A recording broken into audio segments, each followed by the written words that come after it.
امام ملت ہمارے اکابر علماء موجود ہیں، اور اساتذہ میں اس لیے نہیں کہوں گا کہ آج کل وہ بھی شارٹ کٹ راستے سے اکابر بن چکے ہیں۔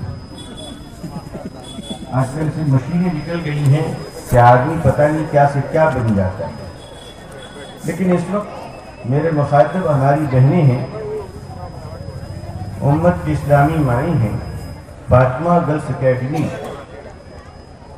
ظاہر ہے کہ یہ ایک ادارہ ایسا ادارہ ہے جہاں سے عظیم بیٹیاں تیار ہوتی ہیں۔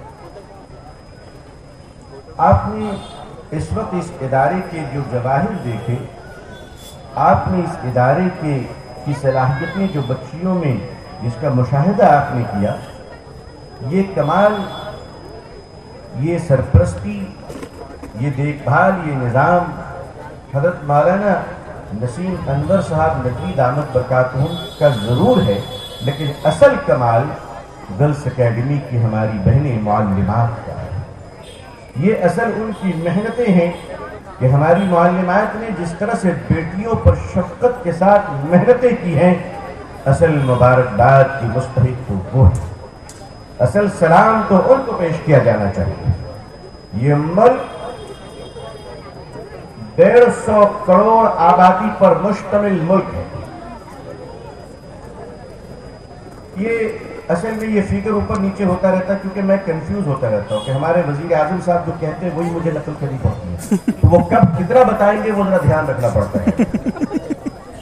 تو فی الحال 150 پہ آپ اکتفا کر لیجئے اور صبر کے ساتھ آگے بڑھائیے۔ یہ ملک 150 کروڑ تو ظاہر ہے کہ اگر 30 کروڑ جھوٹے دعوے کے مطابق مسلمان ہیں، اللہ کا شکر ہے کہ اس سے کہیں زیادہ ہے، لیکن 30 کروڑ اگر ہندوستان میں مسلمان رہتے ہیں تو اس کی 50% 15 کروڑ مسلمان مردوں میں ہماری بہنوں کی تعداد ہے۔ ظاہر ہے کہ آپ ان بیٹیوں کو نظر انداز کر کر ملک کو نہیں پوری ملت کو اباہت بنا رہے ہیں۔ ظاہر ہے کہ اگر یہ بیٹیاں عظیم نہیں ہوں گی تو کوئی بیٹا بھی شیخ الحدیث بن کر بھی عظیم نہیں بن سکتا جب تک کہ اسے عظیم ماں کا گود نصیب نہ ہو۔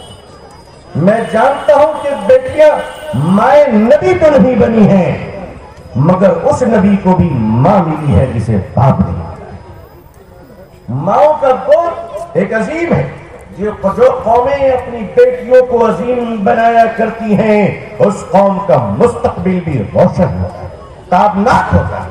اگر بیٹیاں عظیم نہ ہو، اگر مائیں عظیم نہ ہو تو بیٹا عظیم بننے کے بعد بھی، مرد عظیم بننے کے بعد بھی، بھائی عظیم بننے کے بعد بھی مجبور ہوا کرتا ہے، لاغر ہوا کرتا ہے۔ مجھے معاف کیجیے گا، بعض دفعہ وہ اپاہج بن جایا کرتا ہے۔ اس لیے ملت کے اس طبقے پر توجہ دینا اتنا ہی ضروری ہے۔ ذرا غور کیجئے، اسلام نے بیٹیوں کو نظر انداز نہیں کیا ہے۔ ہاں میں تسلیم کرتا ہوں، ہاں میں جرم کو قبول کرتا ہوں، مسلمانوں نے نظر انداز کیا۔ مسلمانوں کے فرسودہ نظام اور مسلمانوں کے گرتے ہوئے سماجی معاشرت نے نظر انداز کیا ہے۔ اس کی وجوہات بہت ساری ہیں، اس کے بہت سارے عوامل ہو سکتے ہیں، میں اس بحث میں نہیں جانا چاہتا۔ میں صرف اتنا کہنا چاہتا ہوں، جب جگے تب سوے، جب اٹھے تب سے کام شروع ہو۔ لیکن ہمارے یہاں اللہ کا شکر ہے، علماء بڑے پیمانے پہ کام کر رہے ہیں، بنات کے مدرسے کھل رہے ہیں۔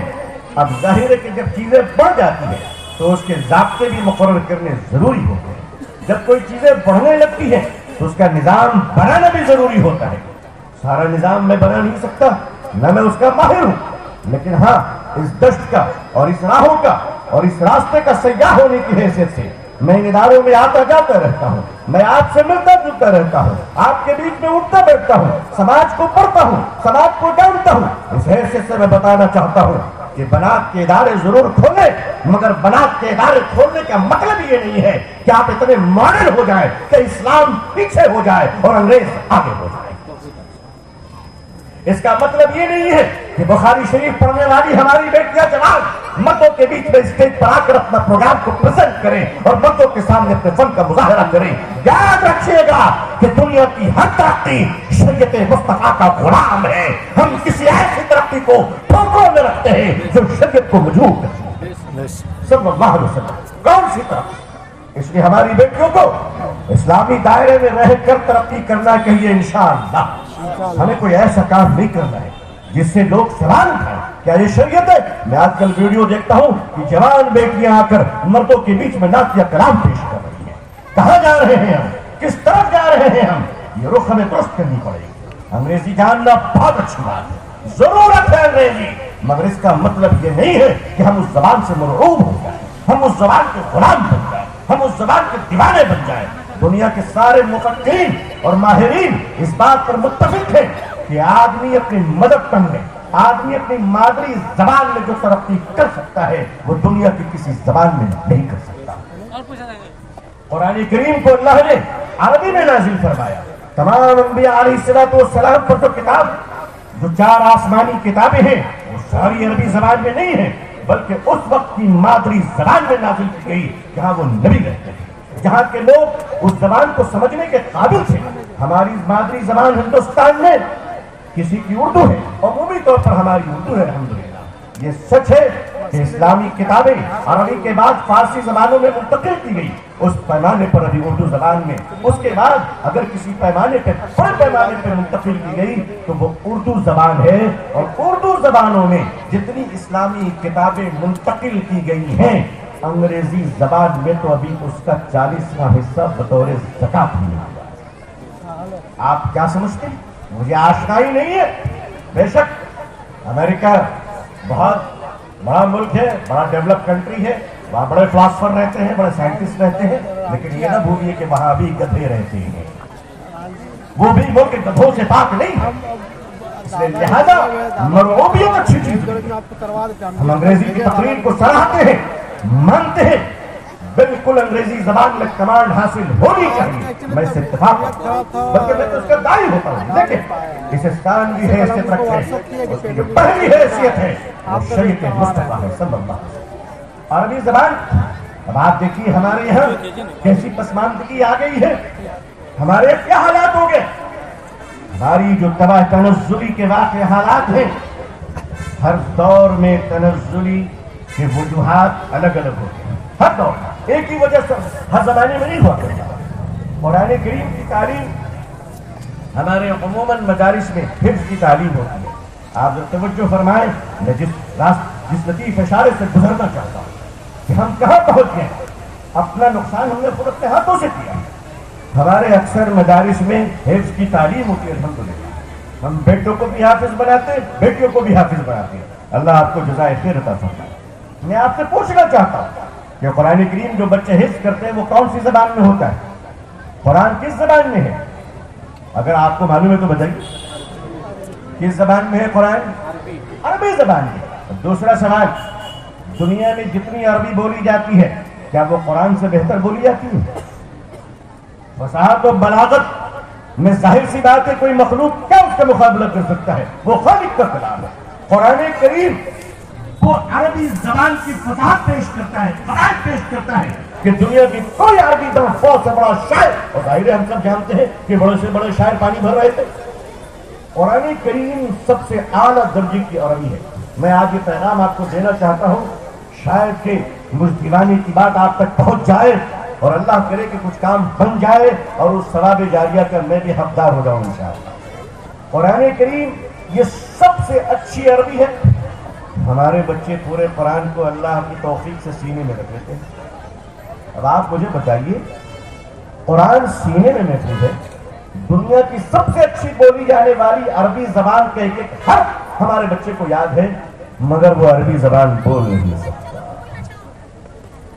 یہ مائنس پوائنٹ ہے. یہ ہمارے لیے اچھی بات نہیں ہے. بہت آسان ہے کہ ہم اپنے بچوں کو حفظ کراتے کراتے سورہ بقرہ ختم کرتے کرتے عربی زبان کے وہ ماہر بنا سکتے ہیں جہاں بڑے بڑے ادیب کھڑے ہو جائیں گے انشاءاللہ. لیکن اس کے لیے محنت کی ضرورت ہے. ہمارے پاس وہ اساتذہ کہاں ہے؟ مجھے معاف کیجیے گا, ابھی تو ذرا ہم ماڈرن ہو گئے ہیں, ورنہ ہم نے وہ دور بھی دیکھا ہے کہ ہمارے حافظوں کو بیچاروں کو اردو لکھنے پڑھنے سے قاصر ہوا کرتے تھے. ظاہر ہے کہ میں ان شکایتوں پہ وقت نہیں گزارنا چاہتا. میں صرف کہتا ہوں اگر ذرا سی آپ محنت کریں تو ہمارے بچے کو عربی زبان تو آتی ہی ہے زبان سے بولنا, صرف اس کا معنی اسے معلوم نہیں ہے. اگر عربی زبان ہم سکھا دیں انشاءاللہ تو حفظ کرتے کرتے وہ بچے دنیا کے بہترین عربی دانے ہو جائیں گے انشاءاللہ العزیز. اسے وہ اس کے اندر وہ صلاحیت آ جائے گی. بس اس پر تھوڑی سی فکر کرنے کی ضرورت ہے, تھوڑی سی محنت کرنے کی ضرورت ہے. ایسے اساتذہ کو ہمیں لانا ہے, اپوائنٹ کرنے ہیں جو بچوں کو عربی گرامر کے ساتھ ساتھ حفظ کراتے رہے انشاءاللہ, تو اس سے ایک انقلاب پیدا ہوگا. دوسری بات ہے ہماری بیٹیاں الحمدللہ عظیم ہے اور عظیم بنیں گی انشاءاللہ. ابھی دیکھیے فاطمہ گرلز اکیڈمی کی بچیوں نے میزائل تیار کیا ہے. اس نازک وقت میں میزائل کا نام لینے کے لیے بھی جی چاہتا ہے کہ تھانے سے پرمیشن دے دیں کہ داروغہ صاحب میں میزائل بولنا چاہتا ہوں. کیا بولوں؟